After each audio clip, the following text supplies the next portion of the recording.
হাইকমিশনে হামলার নেপথ্যে মমতা হাসিনার ইন্ধন রয়েছে বললেন নোমান। জানাবো বাংলাদেশের সন্ত্রাসী হামলার আশঙ্কা, নাগরিকদের সতর্ক করল যুক্তরাজ্য। এদিকে খালেদা জিয়ার সঙ্গে পাকিস্তানের রাষ্ট্রদূতের সাক্ষাৎ। হাসিনার পতনের পর ভারতীয় গণমাধ্যমে উস্কানিমূলক বক্তব্য বৃদ্ধি পেয়েছে বললেন তারেক রহমান। এবং সর্বশেষে জানাবো বিভিন্ন রাজনৈতিক দলের বিক্ষোভ ও নিন্দা, আগরতলায় হাইকমিশনে আক্রমণ পূর্ব পরিকল্পিত। এতক্ষণ শুনলেন সংবাদ শিরোনাম, এবারে বিস্তারিত।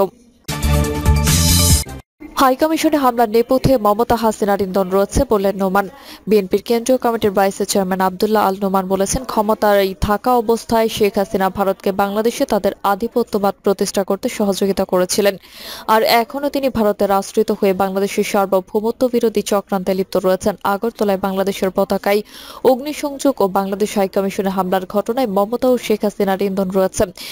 দেশবিরোধী এবং দেশের স্বাধীনতা ও সার্বভৌমত্ব বিরোধী ষড়যন্ত্র চলছে। সাবেক মন্ত্রী আব্দুল্লাহ আল নোমান আরো বলেন, আগস্ট বিপ্লবে দেশ ছেড়ে পালানো পতিত স্বৈরাচার শেখ হাসিনা ভারতে আশ্রয় নিয়ে বাংলাদেশ বিরোধী ষড়যন্ত্র শুরু করেছে। মমতা ব্যানার্জির বাংলাদেশ সম্পর্কে দেয়া ঔদ্ধত্যপূর্ণ বক্তব্যে শেখ হাসিনার দেশবিরোধী চক্রান্তের যোগসূত্র রয়েছে। তিনি এই ষড়যন্ত্র চক্রান্ত সম্পর্কে শ্রমিক দল ও বিএনপি নেতাকর্মীদের সজাগ থাকার আহ্বান জানান। বাংলাদেশ সন্ত্রাসী হামলার আশঙ্কা, নাগরিকদের সতর্ক করল যুক্তরাজ্য।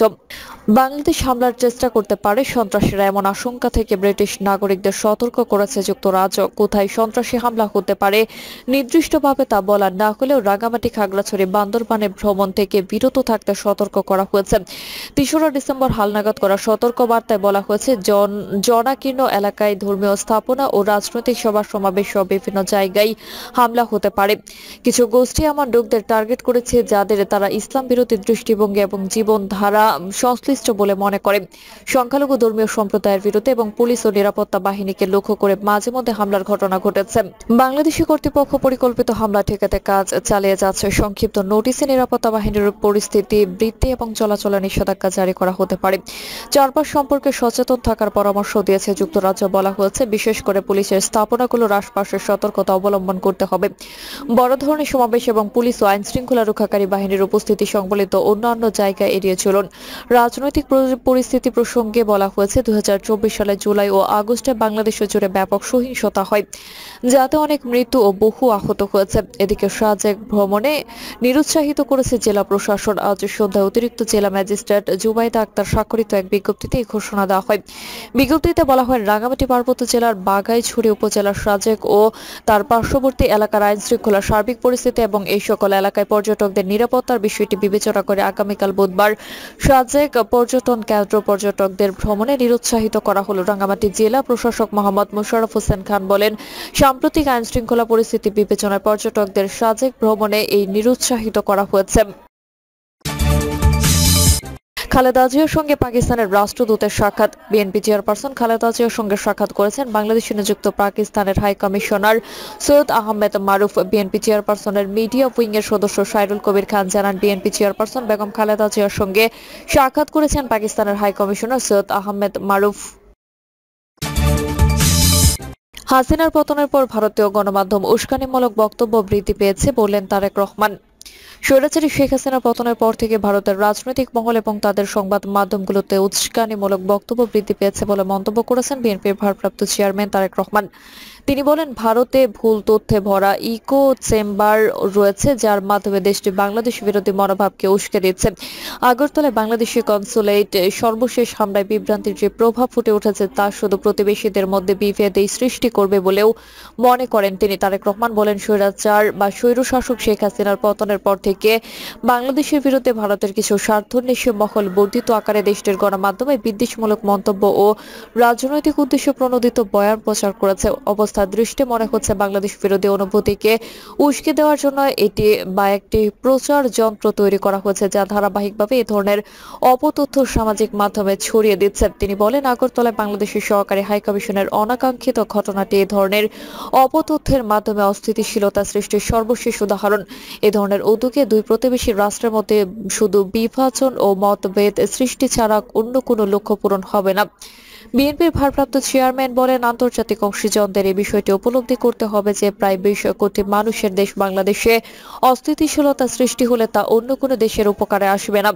হাসিনা কেন উৎখাত করা হয়েছিল সে বিষয়টি নিরপেক্ষ দৃষ্টিভঙ্গিতে বুঝতে হবে, জানতে হবে তিনি শেখ হাসিনা ভারতে পালিয়ে যাওয়ার পর বাংলাদেশে কি ঘটেছে। পাশাপাশি কোনো সুনির্দিষ্ট ব্যক্তি বা রাজনৈতিক দলের গণ্ডি ছাড়িয়ে ভারত বাংলাদেশের জনগোষ্ঠীর মধ্যে সৌহার্দ্যপূর্ণ সম্পর্ক বজায় রাখা এতটা জরুরি সেটাও অনুধাবন করতে হবে।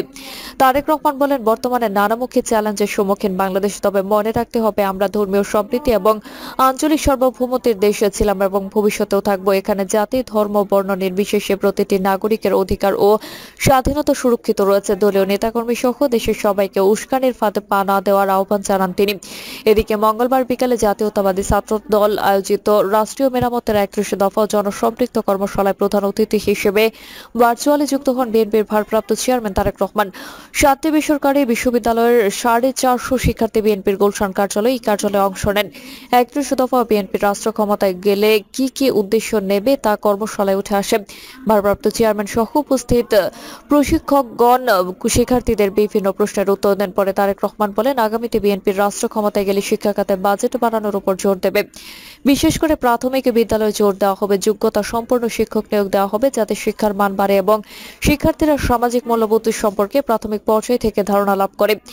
তিনি বলেন, যেভাবেই হোক দুর্নীতি রোধ করতে হবে, দুর্নীতির কালো থাবা থেকে দেশ ও জনগণকে বের করে নিয়ে আসতে হবে। অনেক সময় বিদেশে কর্মসংস্থানের ক্ষেত্রে ভাষার সমস্যা দেখা দেয়। পাঠ্য বইয়ে বাংলা, ইংরেজি পাশাপাশি তৃতীয় আরেকটি ভাষা অবশ্যই শেখানো হবে। এতে দেশের বাহিরে কর্মসংস্থানের সমস্যা হবে না। শিক্ষার্থীদের জন্য খেলাধুলা বাধ্যতামূলক করতে হবে। তাদের হাতের লেখা ও আর্টের প্রতি জোর দেওয়া হবে। নারীদের স্বাবলম্বী করার উদ্যোগ নেওয়া হবে জানিয়ে বিএনপির ভারপ্রাপ্ত চেয়ারম্যান বলেন, আগামীতে জনগণের রায়ে বিএনপি ক্ষমতায় গেলে ফ্যামিলি কার্ড চালু করা হবে। এই কার্ড সবাই পাবে। প্রতিটি পরিবারে মা কিংবা স্ত্রীর নামে এই কার্ড দেওয়া হবে। তাদের মধ্যে দেশীয় উৎপাদনশীল পণ্য বিতরণ করা হবে। মানুষের রাজনৈতিক ও অর্থনৈতিক অধিকার নিশ্চিত করতে পারলে রাষ্ট্রের সংস্কার কার্যক্রম কাজে আসবে। এছাড়াও ফ্যামিলি কার্ডের মতো কৃষকদের ফার্মার্স কার্ড দেওয়া হবে। এতে প্রকৃত কৃষকদের শনাক্ত করে তাদেরকে ডাটাবেজের আওতায় আনা হবে। রাষ্ট্র থেকে যত বেশি সম্ভব সহযোগিতা করার চেষ্টা করা হবে। নিরাপদ ও স্বাস্থ্য প্রসঙ্গে তারেক রহমান বলেন, স্বাস্থ্য বিষয়ে জনগণকে সচেতন করতে হবে। প্রতিটি গ্রামে একাধিক পল্লী চিকিৎসক নিয়োগ দেওয়া হবে। এর মধ্যে 40 থেকে 45% নারীকে পল্লী চিকিৎসক হিসেবে নিয়োগ দেওয়া হবে। কর্মসংস্থান বাড়ানো হবে। তিনি আরো বলেন, ঢাকা শহরের রিকশা চালকদের বেসিক প্রশিক্ষণ দেওয়া হবে। শিক্ষাগত যোগ্যতা অনুযায়ী বিদেশে কর্মসংস্থানের ব্যবস্থা করা হবে। বাজারে নিত্য প্রয়োজনীয় দ্রব্যমূল্য প্রসঙ্গে বলেন, আমাদেরকে উৎপাদন বাড়াতে হবে, চাঁদাবাজি রোধ করতে হবে। বিএনপি ক্ষমতায় গেলে পরিবেশ রক্ষায় খাল ও নদী খননের উদ্যোগ নেওয়া হবে। 5 বছরে 5 কোটি গাছ লাগানো হবে। বিএনপির ভারপ্রাপ্ত চেয়ারম্যান বলেন, বিএনপি 2 বছর আগে 31 দফা দিয়েছে। আমরা তখনও জানতাম না স্বৈরাচার কবে বিদায় নেবে। তারপরেও আমরা রাষ্ট্র সংস্কারে 31 দফা দিয়েছি। সেই দফাগুলো সারা দেশে ঘরে ঘরে পৌঁছে দিতে হবে। বিভিন্ন রাজনৈতিক দলের বিক্ষোভ ও নিন্দা। আগরতলায় হাইকমিশনে আক্রমণ পূর্ব পরিকল্পিত। ভারতের ত্রিপুরার আগরতলায় বাংলাদেশের সহকারী হাইকমিশনে হামলার প্রতিবাদে দ্বিতীয় দিনের মতো মঙ্গলবারও বিক্ষোভ ও নিন্দা জানিয়েছে বিভিন্ন রাজনৈতিক দল। বিক্ষোভ ও বিবৃতিতে দলগুলোর দাবি, আগরতলায় বাংলাদেশের সহকারী হাইকমিশন প্রাঙ্গণে আক্রমণ পূর্ব পরিকল্পিত। ভারত এখনো মনে করেছে তাদের বন্ধুত্ব শেখ হাসিনার সঙ্গে। সেই বন্ধুত্ব রক্ষায় বাংলাদেশের জনগণের বিরুদ্ধে যে প্রকাশ্য শত্রুতা নেমেছে সেটা সৎ প্রতিবেশী সুলভ আচরণ নয়। ভারতের সঙ্গে বাংলাদেশের জনগণের কোনো শত্রুতা নেই জানিয়ে দলগুলোর নেতারা আরো বলেছেন, এই ধরনের নজিরবিহীন হামলা ভিয়েনা কনভেনশন আর অন ডিপ্লোম্যাটিক রিলেশন 1961 সুস্পষ্ট লঙ্ঘন। ভারত সরকার হামলার জন্য দুঃখ প্রকাশ করলেও অতীতে বাংলাদেশের অভ্যন্তরীণ বিষয়ে ভারতের আগ্রাসী হস্তক্ষেপের ঘটনা ঘটেছে, যা আরো ক্ষোভের সৃষ্টি করেছে। ভারতের আইন শৃঙ্খলা বাহিনী আমাদের হাইকমিশনে নিরাপত্তা দিতে ব্যর্থ হয়েছে। বাংলাদেশ মিশনের কর্মকর্তারা কর্মচারী নিরাপত্তাহীনতায় ভুগছেন। এদিকে রাজধানীর বাইরে বিভিন্ন জেলায় বিক্ষোভ ও প্রতিবাদ সমাবেশ করেছে বিএনপি এবং অঙ্গ সহযোগী সংগঠন, বৈষম্য বিরোধী ছাত্র আন্দোলন ও সর্বস্তরের জনগণ। আক্রমণ পূর্ব পরিকল্পিত। মির্জা ফখরুল মঙ্গলবার এক বিবৃতিতে বিএনপির মহাসচিব মির্জা ফখরুল ইসলাম আলমগীর বাংলাদেশের সহকারী হাইকমিশন প্রাঙ্গণে আক্রমণ পূর্ব পরিকল্পিত বলে অভিযোগ করেছেন। উগ্রবাদীদের আক্রমণের বিরুদ্ধে তীব্র নিন্দা জানিয়ে তিনি বলেন, হিন্দু সংঘ সমিতি নামের সংগঠনের সদস্যরা সহকারী হাইকমিশন প্রাঙ্গণে যে আক্রমণ করেছে তা পূর্ব পরিকল্পিত বলে ধারণা করা হয়। সহকারী হাইকমিশনের ভেতরে ঢুকে বাংলাদেশের পতাকা নামিয়ে তাতে আগুন দেওয়া এবং ভাঙচুর করা ভিয়েনা কনভেনশনের সুস্পষ্ট বরখেলাপ। মির্জা ফখরুল বলেন, ভারত সরকার ও ভারতীয় জনগণের প্রতি আমাদের অনুরোধ থাকবে যে আপনাদের অভ্যন্তরীণ রাজনীতির কৌশল হিসেবে বাংলাদেশের ঘৃণার ব্যবহার উভয় দেশের সম্পর্কে দীর্ঘস্থায়ী টানাপোড়েন সৃষ্টি করবে। আমরা আশা করব নতুন বাংলাদেশের নাগরিকদের গণতান্ত্রিক আকাঙ্ক্ষার প্রতি ভারতীয় শ্রদ্ধাশীল হবেন ও বিগত ফ্যাসিস্ট আওয়ামী শাসনকালে যেসব নেতা ভারতে অবস্থান করেছেন তাদের ফিরিয়ে দিয়ে বিচারে সহায়তা করবেন। জনগণ কারো দাদাগিরি একদম পছন্দ করে না। গোলাম পরোয়ার গভীর উদ্বেগ ও তীব্র প্রতিবাদ জানিয়েছেন বাংলাদেশ জামাতে ইসলামী সেক্রেটারি জেনারেল অধ্যাপক মিয়া গোলাম পরোয়ার। প্রিয় দর্শক, এই ছিল এখনকার সর্বশেষ সংবাদ। আর বেশি সংবাদ পেতে চ্যানেলটি সাবস্ক্রাইব করে বেল আইকনটি ক্লিক করে রাখুন।